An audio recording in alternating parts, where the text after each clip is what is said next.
In the golden age of YA dystopian movies, there were the hits, The Hunger Games, and the almost like The Maze Runner, and the ones that flopped so hard they were forgotten almost immediately. The fifth wave sits firmly in the last category. Released in 2016, it was meant to be the next big franchise, armed with a best-selling novel and up-and-coming leading ChloeGraceMoretz and a $34 million budget. Instead, it becomes a case study in how not to adapt a book into a blockbuster. From mishandling its premise to leaning too heavily on tired YA tropes, the fifth wave not only failed to capture its audience, but also highlighted the growing cracks in the YA dystopian trend. On paper, the concept of the fifth wave stands out. Humanity's under siege, but these aren't your typical aliens. Known only as the others, these aliens invade in carefully planned waves designed to dismantle human civilization step by step. Wave 1, electromagnetic pulses disable all technology. Wave 2, natural disasters devastates coastal regions. Wave 3, a deadly plague wipes out most of the population. Wave 4, the aliens infiltrate humanity by disguising themselves as humans. And Wave 5, the surviving children are turned into unwitting soldiers against their own kind. This layered invasion could have been a thrilling exploration of survival and a thrust in a crumbling world, but the movie barely scratches the surface. Instead of letting the waves build tension, the story rushes through them in a montage, robbing the audience of the chances to feel the gravity of each stage. By the time we get to the child soldier twist, the setup feels more ridiculous than horrifying. Why would an advanced alien race need to manipulate human children into fighting their battles? If they just needed to kill everyone, couldn't they kill the children who are easier to scare than the adults they assassinated? The premise starts strong but collapses under the weight of its own unanswered questions. To understand why the fifth wave didn't land, we need to look at the genre that it was trying to cash in on.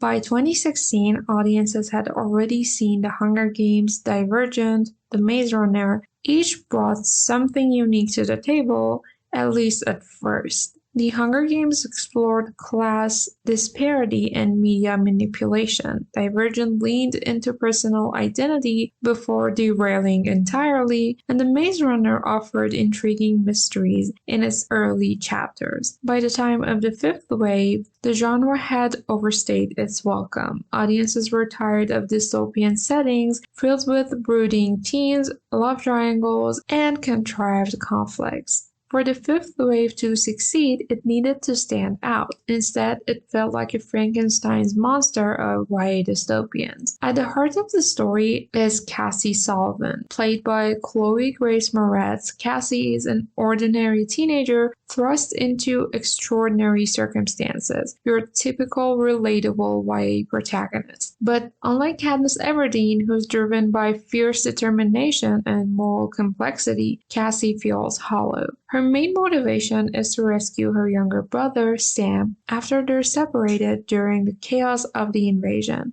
While this is a compelling goal, on paper, the movie fails to develop Cassie as a character beyond the single objective. She's a blank slate, reacting to events around her rather than driving the plot forward. Worse, her relationship lacks chemistry. The romantic subplot with Evan Walker, a mysterious stranger who turns out to be part alien, is awkward at best and downright creepy at worst. Evan's obsessive protectiveness feels more like stalking than romance, and their connection never evolves beyond surface-level attraction. Adapting a novel to the screen is always a challenge, especially one with complex structure like Rick Yancey's The Fifth Wave. The book is told through multiple perspectives, allowing readers to see the invasion from different angles. This not only builds suspense, but also adds depth to the world and its characters. The film, however, streamlines the narrative, focusing almost entirely on Cassie. Subplots are cut, side characters like Ben Parrish are sidelined, and the thematic richness of the book is lost. While this decision might make sense for pacing, it comes at the expense of world building and emotional stakes. Compare this to The Hunger Games, which successfully condensed Susan Collins' novel while retaining its social commentary and emotional weight. The Fifth Wave feels like a watered-down version of its source material, stripped of the elements that made the book engaging. One of the biggest disappointments in The Fifth Wave is its world building, or lack thereof.